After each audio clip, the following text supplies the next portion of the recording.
El último domingo del tiempo de la Cuaresma nos invita a prestar atención en el acto de ser glorificado Jesús por parte del Padre. Pero para que Jesús sea glorificado necesariamente tiene que cumplir la voluntad de Dios.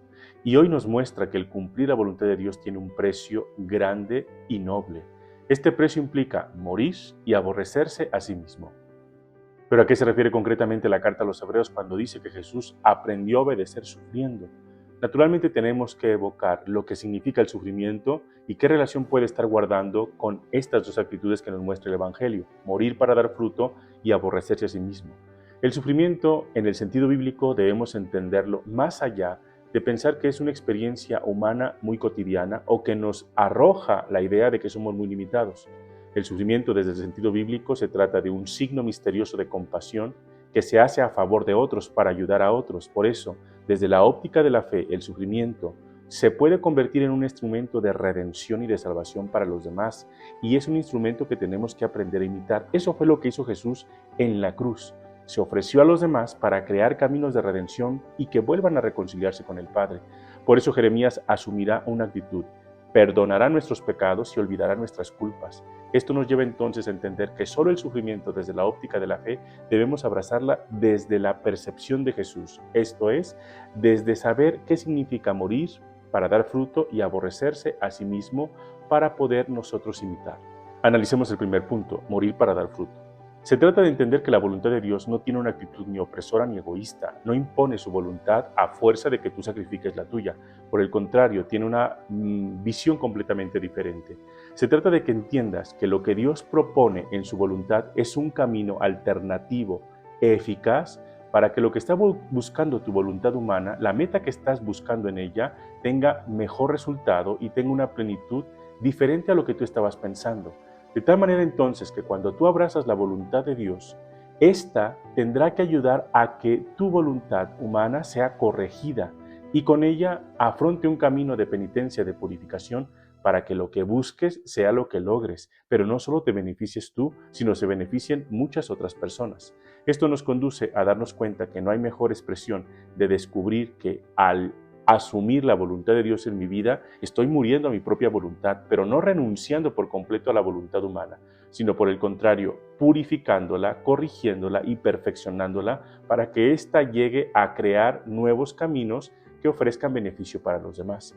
Esto nos conduce a ver la mejor de las expresiones de esto que acabo de mencionar en la oración del huerto de Getsemaní, que aunque no lo menciona literalmente Juan, sí lo insinúa en el momento en el que Jesús dice: en este momento que tengo miedo, ¿he de decirle a mi Padre que me libre de esta prueba? Pues evidentemente no, porque ha llegado su hora. Esto nos refiere entonces a que el grano de trigo que ha bajado del cielo tiene que morir para dar fruto, y es la mejor expresión de la crucifixión, de lo que viviremos en pocos días en el Viernes Santo. Por eso, esta glorificación responderá al deseo de los griegos de querer ver a Jesús. No lo verán como lo imaginan, sino lo verán tal cual Dios lo ha querido mostrar para la salvación de los hombres. Analicemos el segundo y último punto: aborrecerse a sí mismo. ¿De qué se trata esto? No se trata de un autorrechazo que enflaquece el amor propio.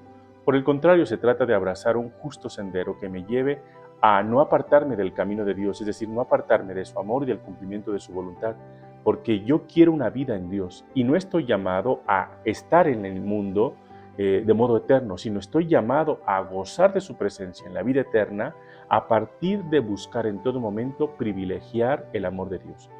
Esto nos conduce a tener una actitud aversiva contra aquello que me aparte de la voluntad de Dios y de su amor, lo cual nos sujeta que para que yo pueda cumplir este aborrecerme a mí mismo, considere los famosos dei bíblicos. En otras palabras, aquellas expresiones de Jesús que dice es necesario que haga tal o cual cosa para que pase tal o cual cosa. Es decir, estos es necesario que nos sujetan a orientarnos en el proyecto divino que Dios ha pensado. Jesús empleaba estos es necesario que constantemente al momento de hablar de su pasión, muerte y resurrección. Recordaremos pasajes como es necesario que el Hijo del Hombre muera, o el día de hoy el pasaje es necesario que el grano de trigo caiga y muera para que produzca mucho fruto. No hay entonces otra orientación u otra expresión más bella que lo que escuchamos en el pasaje del Evangelio de Juan el día de hoy, para que entendamos el príncipe de este mundo que va a ser arrojado Para que esto suceda, es necesario que el Hijo del Hombre primero sea levantado de la tierra para que atraiga a todos hacia Él y entonces el príncipe de este mundo sea vencido y arrojado de este mundo.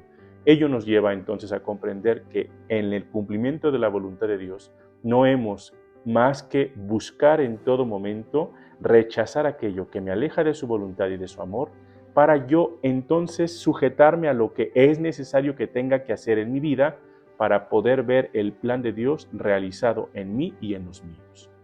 Finalmente, el trabajo a realizar esta semana es revisar estas dos cosas.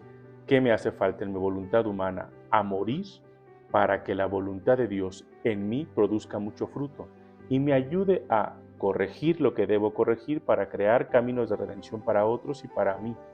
Y el segundo elemento, aborrecerse. Deberás considerar es necesario que haga esto para que suceda esto, porque en tus manos está la posibilidad de que las circunstancias cambien si cambias las actitudes de vida. Ello nos lleva entonces a que cuando mueras y te aborrezcas a ti mismo, harás tus actitudes sublimes, glorificar el nombre de Dios y haber creado caminos de salvación para otros seres humanos.